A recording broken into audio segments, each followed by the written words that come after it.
Hi! Once again, this is your money guide, Marlon de la Cruz.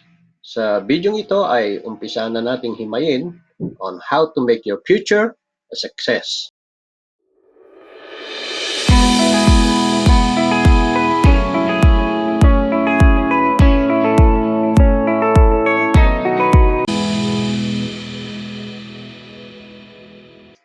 Dahil sa member po ako ng IMG at isa rin naman ako sa mga nagtuturo nito, kaya pag-aralan natin bakit ba namin itinuturo ang financial education sa pamilyang Pilipino. Number 1, the rule of money is changing. Dati-rati po, mag-ipon ka lang sa bangko ay pwede na. Yayaman ka na. Dahil ang mga bangko dati, panahon yan ng mga magulang natin o panahon pa yan ng mga lolo't lola natin, nagbibigay yan ng malaking interest na umaabot ng more than 10% per annum hanggang 15% at one point umabot pa ng more than 20%. So kahit di ka financially educated ng mga panahon na yon at di ka marunong mag-invest, ilagay mo lang ang pera mo dyan sa bangko na yan, sigurado yayaman ka. Pero sa panahon natin ngayon, alam naman natin na pababa ng pababa ang ibinibigay na interest ng mga bangko, lalo pat yung mga malalaking commercial bank. Yung iba nagbibigay lang ng 0.25% per annum, pagkatapos meron pang tinatawag na inflation rate na base sa mga pag-aaral ay ang inflation rate kada taon dahil sa pagtaas ng mga bilihin ay umaabot sa 4%. At isa pa, yung withholding tax. Kaya kapag kadya mo nilagay ang pera mo, imbis na lumaki o kumita ka, ay hindi mangyayari na yon sa panahon ngayon. Sigurado, negative ang mangyayari dyan. So kung tatanungin mo ko, ayos pa ba na maglagay sa bangko ng pera? Wala namang problema yan para sa akin. Kung ang gagawin mo lang ay for safekeeping at alam mo naman na yung pera mo ay gagamitin mo halimbawa sa susunod na buwan o sa mga darating pang panahon, less than a year, sabihin na nga natin, okay lang yan. Diyan mo lang yung itabi. Pero kung binabalak mo ay mag-invest ka for long term, hindi ko po i-recommend sa inyo na diyan nyo patulugin ang inyong pera. Kaya nagtuturo kami ngayon at sasabihin namin sa inyo sa mga susunod pa namin mga lessons kung saan ba dapat ilagay ang iyong pera para ito ay mapalago mo. Meron bang mga investment vehicle para paglagyan ito at para pag dumating yung time na magre-retire ka na, sigurado pakikinabangan mo to. Kaya diyan pumapasok yung sinasabi na money working for you. Ngayon, dito naman tayo sa number 2. Ito yung tinatawag na fast-changing world. Dati-rati, yung mga bata, naglalaro lang yan ng piko. Nagsasyato, matumbang preso, tagu-taguan, luksong tinik. Okay lang. Dahil wala naman ginagamit na pera dyan. Libre lang yan. Kaso sa panahon ngayon, ang mga bata, puro gadgets na ang inaatupag. Puro gadgets na ang hinihingi sa kanilang mga magulang. Kapag hindi nabigyan ng gadget yung mga bata, wala na, talagang nagwawala na. So meron pa nga akong kilala dyan, 3 taon pa lang yung anak, 5 taon pa lang yung anak, makikita mo ang gamit pa yung iPhone, yung mga mabibilis ba. Gagamitin nila sa mga games sa internet, kung ano-ano, pampalaki ng bill. So ano mangyayari? Imbis makaipon si magulang, at lalo pa siyang nalulubog sa kanyang mga gastusin. At ang isa pang matindi ito, hindi binili ng cash. Ginamit yung credit card. Kakaswipe, hindi niya namamalayan na nababaon na pala siya sa kanyang mga pagkakautang. Minsan, dumarating yung mga pagkakataon, hindi pa natatanggap yung kanyang sweldo, hindi na niya halos maisip kung paano niyang paghahati-hatiin yung kanyang sinweldo sa siyang buong buwan. Bakit? Kakarami niyang bayarin. At ang matindi, yung mga utang na kanyang nagawa ay tubo ng interes. Kaya yung mga paggamit ng mga gadgets na yan, mga pagbili ng gadgets na yan, wala naman problema kung tutuusin eh. Ang sinasabi ko lang po, kung gagamit ka ng gadgets, katulad ko halimbawa, bumibili rin naman ako kahit papano, ginagamit ko to for money making. So, kung gagamitin mo yan sa walang kabuluhang bagay, it's just useless.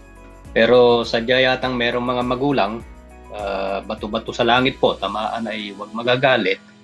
Sadyang kahit hindi naman kailangan ng mga anak nila, hindi naman hinihingi ng kanilang mga anak, yung mga gadgets na yan, talagang binibilan nila. Umaabot pa sila doon sa ipangungutang nila para magmukhang mayaman yung kanilang mga anak. Tandaan natin, ang goal dito ay yung magpayaman, hindi yung ito pa isa ha. Dati-rati, yung mag-asawa, kaya nilang bumuhay ng 12 anak. Pero ngayon, yung 12 anak, hindi nila kayang alagaan yung kanilang mga magulang. Lalo pat nagkasakit ang mga yan at alam nilang walang pera, ang nangyayari minsan parang pinagpapasapasahan. Sasabihin nung isa, doon ka muna kay kasi favorite mo naman sila eh. Pero pagka alam mo naman na may pera, yayayain mo sa iyo at sasabihin mo na dito ka na lang tay, dito ka na lang nay. Dahil yung mga apo mo, miss na miss ka na nila. So parang ang nangyayari, diyayaya mo sila kapag ka may pera. Eh hindi ko naman sinasabi na ikaw yun actually dahil hindi naman kita kilala personally. So karaniwan talaga, ganyan ang nangyayari sa mga magulang kapag ka sila ay wala ng mga pera. Ngayon, bakit pinagpapasapasahan? Dahil sila mismo na mga anak hindi nagkaroon ng magandang preparasyon sa kanilang mga buhay. Kaya importante ang financial planning talaga sa ating buhay. Number 3, kung bakit namin tinuturo ang financial literacy dahil marami sa mga Pilipino o sa pamilyang Pilipino ay lack of financial education. Noong 2013, ang Citibank ay nagsagawa ng survey na ito'y tinawag nilang Think Survey.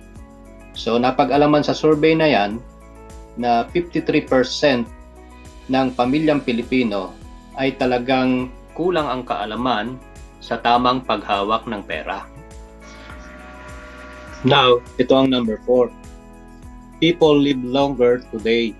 Ang life expectancy ay aabot ang tao sa edad na 69 hanggang 79 years old. Ngayon, is it a bad news or good news? Depende yan. Kung halimbawa, nung kabataan mo pa, napaghandaan mo yan, nagkaroon ka ng maraming passive income, meron ka mga investment, so hindi mo magiging problema yan pagtanda mo dahil kaya kanyang suportahan habang nabubuhay ka pa. So sa kabilang dako naman, yung mga kababayan natin na tumanda na at mga nag-retire na hindi nila napaghandaan yung kanilang mga pagtanda, sila talaga yung naharap sa tinatawag na retirement crisis. Kasi ang iniisip nila na pagdating nila ng 60 years old, habang sila ay nagtatrabaho, meron silang matatanggap na end of service benefits. So pagdating nila ng 60, nabuhay pa sila hanggang 62, 65, yung pera na nakuha nila after nung nagtrabaho sila ng mahabang panahon ay naubos din kaagad. So hindi nila inaasahan na aabot pa pala sila hanggang 75, 80 years old. So ano ang inaasahan nila? Ang inaasahan na lang nila yung tulong na manggagaling sa gobyerno o yung mga government subsidy na tinatawag, na nariyan yung SSS, GSIS, PhilHealth, Pag-ibig, na alam naman natin lahat na hindi sasapat. Now, moving on, pag-usapan naman natin ang 6 steps kung paano mag-build ng solid financial foundation. Number 1, how to increase our cash flow. Ang formula po, income minus expenses equals cash flow. Halimbawa, meron kang monthly income na 20,000 pesos at ang iyong monthly expenses ay 25,000 pesos. Ang cash flow mo ay negative 5,000. So sa palagay nyo, yayaman kaya tayo nun? Siguradong hindi. Nakakalungkot na isipin na marami sa ating mga pamilyang Pilipino na ang cash flow ay talagang negative. Now, to increase our cash flow, number one, reduce our expenses. Matuto tayo na gumastos na hindi lalampas doon sa kinikita natin. Uulitin ko yung sinabi ko kanina, the goal is to be rich and not to look rich. Wala naman sigurong problema kung mamumuhay lang tayo ng simple. Yung gagastos tayo na hindi sobra-sobra kaysa naman na nababaon tayo sa utang. Ngayon, ang typical na paggastos ng mga Pilipino ay ganito. Income minus expenses equals cash flow. Yun yung nasabi ko kanina. Ngayon, si Juan, pagkatanggap niya ng sweldo, babayaran niya si Meralco, si PLDT, ganoon din si Tubig. Na alam naman natin lahat na ang mga yan ay mga essentials talaga. So kung hindi naman natin yan babayaran, pwede tayong maputulan ng tubig, pwede tayong maputulan ng kuryente. Kaya lang dahil sa ibang mga Pilipino talaga na ang mindset ay gumastos ng gumastos, so ang kanilang lifestyle ay sobrang tataas na hindi naman kaya ng kanilang sweldo. Kaya ang ginagawa ng iba, hindi nila namamalayan, halos linggo-linggo ay nagja-Jollibee yung mga yan. Mahilig gumimik sa SM, sa Ayala, at hindi pa magkasya, syempre, kakain yan, magye-yellow cab yan. At ang pinakasala rin dyan, yung milk tea. Ngayon, wala namang problema dyan sa pagkain sa labas o pamamasyal sa labas. Kaya lang, i-balance mo rin mabuti, tansyahin mo mabuti kung kaya ba ng sinisweldo mo ang lahat ng bagay ng yan. Kasi, mahirap kapag ka talaga nawili ka sa mga ganyang kaugalian, wala ka talagang maiipon. Kahit bata ka pa, kahit na 20 anyos ka pa, 25 anyos, hanggang sa tumanda ka, yan at yan na ang gagawin mo. At sa gawing dulo, ano mangyayari sa'yo? Nga. Kaya marami tayong nakikita mga Pilipino na imbis na ini-enjoy na nila yung kanilang retirement age, pero ano nakikita natin? Ayun, 60 years old, 65 years old, talagang nakikita natin nagkakanda kuba-kuba na sa kakatrabaho. Let me ask you this question. How are you doing right now? Are you financially stable? Pwede nagtatrabaho ka na ng may 10 taon ngayon at sa isang taong kita mo ay meron kang 240,000. Ngayon, pagka kinuwenta natin yan sa 10 taon, meron ka na palang 2.4 million. Milyonaryo ka na pala. Pero yun ba ang tanong doon? Hindi. Ang tanong doon, meron ka bang savings? Meron ka bang mga naipon simula nung magtrabaho ka 10 years ago? Kung wala, hindi naman kasi yan yung pinag-uusapan dyan. What is more important ay hindi yung kinita mo sa loob ng 10 taon, kundi yung naitabi mo sa loob ng 10 taon. Yung 10 taon na yun, dumaan na yun sa buhay mo, at hindi naman na natin maibabalik yon dahil sa typical na formula na ginamit mo sa paghawak mo ng iyong pera at talaga namang hindi ka nagtagumpay. Kasi ang sabi nga, ikaw ang kumikita, ikaw ang naghihirap dyan sa pera na yan, kaya pay yourself first. Baguhin natin yung formula na alam ng maraming Pilipino. So, ang formula nito ay tinatawag na prosperity formula. Paano yon?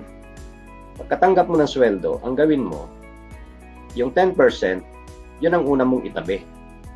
At yung 10% na yun yung para sa Diyos. Biblical po ito. Then after that, yung 20%, dahil ikaw yung nagtatrabaho, kinita mo yan, pinaghirapan mo yung pera na yan, yan ang gawin mong savings para sa sarili mo. Then yung natitirang 70%, so yan na ang gagamitin mo para sa iyong mga expenses sa pang-araw-araw mong pamumuhay. Gayon din yung iyong lifestyle. So hanggat maaari, yung 70% na yan, pagkasyahin mo lang yan talaga para hindi ka magneneg. Yung 70% na natira, sinubukan ko naman ng pagkasyahin. Kaso talagang hindi magkasya. Nagne-negative pa. So ano ba ang dapat kong gawin? So ang second option, gamitin natin yung spare time natin para tayo ay kumita. Paano ba yon? Ganito yon. Lahat naman tayo may 24 oras sa araw-araw. Maaaring yung 10 oras dyan ginagamit mo sa pagtatrabaho talaga. Yung 7 oras, ginagamit natin yan sa pagtulog. At kapag lumampas ka naman dyan sa 7 oras na yan, oversleeping na yan. So meron pang natitirang 7 oras.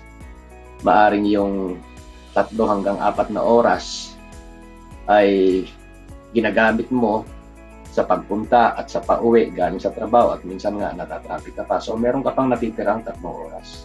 So anong gagawin mo doon sa 3 oras na natitira? Itutulog mo pa ba yan? O inunood mo pa ba yan ng TV? Siguro naman pwede mong gamitin yan.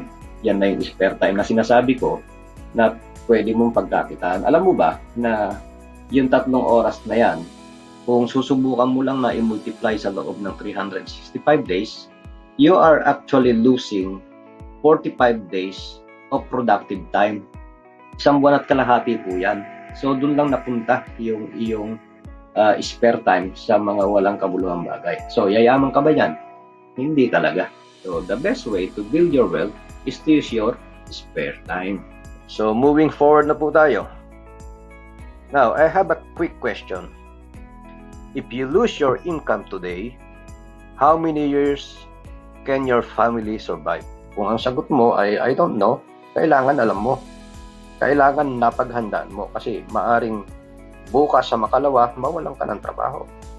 So pagka nawalan ka ng trabaho, wala kang kita, wala ka nang savings, wala ka pang trabaho, wala kang pera, tapos bigla ka pang nagkasakit. Ano na ang mangyayari sa iyo? So kawawa ka. At hindi lang ikaw ang kawawa, gayon din ang iyong pamilya. Lahat kayo magsasuffer. So it's very important to provide yourself with healthcare. Sa bagay, meron naman mga kumpanya dyan na nagbibigay sila ng mga card. Ang tawag nila dyan ay health card. Na in case na magkasakit ka, ayan, meron kang pambayad dyan sa private room. Ngayon, kung wala kang health card o healthcare na galing sa kumpanya mo, ayan, sama-sama kayo dyan. Happy together, sabi nga. Pero ang tanong masaya kaya dyan? Paano magiging masaya dyan? Ang kasama mo lahat, may sakit. Kwentuhan kayo ng kwentuhan. Pumasok ka dyan, iisa lang yung sakit mo. Pwedeng paglabas mo dyan o habang naririyan ka, hindi ka pa lumalabas, 5 na kaagad ang sakit mo, nadagdagan pa. Kaya para maiwasan natin ang mga yan, buy yourself a long-term healthcare while you are still young and healthy in preparation for your old age. Kasi kapag tumanda na tayo, yan talaga naglalabasan yung maraming mga sakit. Kaya kailangan preparado ka. Buy yourself a long-term healthcare. So sa number 3 naman po tayo ngayon, ang insurance or life insurance. Ano ba ang kahalagahan sa buhay natin ng life insurance? O ano ba ang role niyan? Ito, papakita ko sa illustration na ginawa ko. Nakita mo, yung tatay, itinutulak niyang pataas yung bola. Yung bola na yon, nagre-represent yon sa pamilya niya. So itinutulak niyan, papunta ron sa pataas. Wala naman siguro matinong magulang o ama na itutulak niya yung kanyang pamilya pababa. So palaging pataas yan. Ang gusto niyang abutin yung luxury. Ang problema, namatay siya. Kaso wala naman siyang life insurance. So ano mangyayari? Ayun, dire-diretsong pababa. Nahulog. Kawawa naman. Kaya yun ang role ng life insurance. Habang itinutulak mo siyang pataas, nasan si life insurance? Ayun nasa likod mo. Nung mawala ka, siya ang sumalo. Hindi nalaglag yung pamilya mo. Hindi sila magiging kawawa. Ang masakit lang minsang isipin, ikinuhanan mo ng insurance yung iyong sasakyan. Ganun din ang iyong bahay. Dahil naintindihan naman kita, maaaring ginawa mo yon. Siyempre, iniiwasan mo yung mga pagkakataon na kung sakaling masunog yung bahay mo o magkaroon ng problema sa sasakyan mo, na aksidente, meron kang inaasahan na balik sa iyong mga pinaghirapan. Pero ang nakalimutan mo, hindi mo na-insured yung sarili mo. At hindi mo rin minsan naisip na kung halimbawang sa iyo nangyari yung hindi magandang mga pagkakataon sa buhay na aksidente ka, hindi mo inaasahan na matay ka, wala kang insurance, hindi wala kang maiiwan sa pamilya mo. Kaya pinakamaganda talaga, bukod sa long-term healthcare, meron ka rin talaga na life insurance. Para pag dumating yung mga hindi inaasahan sa buhay natin, na wala tayo, na padre de pamilya, hindi po kawawa ang ating pamilya. Meron po tayong may mag-recap muna po tayo. Why which is financial literacy? Number 1, rule of money is changing. Number 2, fast-changing world. Number 3, lack of financial education. And number 4, people live longer today. At doon naman po sa 6 steps how to build a solid financial foundation. Number 1 ay increase cash flow. Number 2, provide long-term healthcare. Number 3, provide life protection. At yung tatlo po na yan ay na-discuss ko na sa inyo. At sa next video po ay panoorin nyo ang 3 remaining steps ng solid financial foundation. At ito po yung number 4, manage our debt. Kailangan zero utang po tayo. Number 5, create an emergency fund at least 3 to 6 months of our salary, equivalent of our salary. At ang number 6 naman po ay ang investment. So yan lang muna po ang topic for now. And please visit po yung IMG website and explore nyo lang po at para makita nyo ang kagandahan nito. So if you find this video informative, please comment and click all the links below. Paki-like po at subscribe na rin. And please don't forget to press the bell button para ma-notify po kayo sa mga susunod ko pang mga video. So once again, this is Marlon De La Cruz and I'm proud to be your money guide.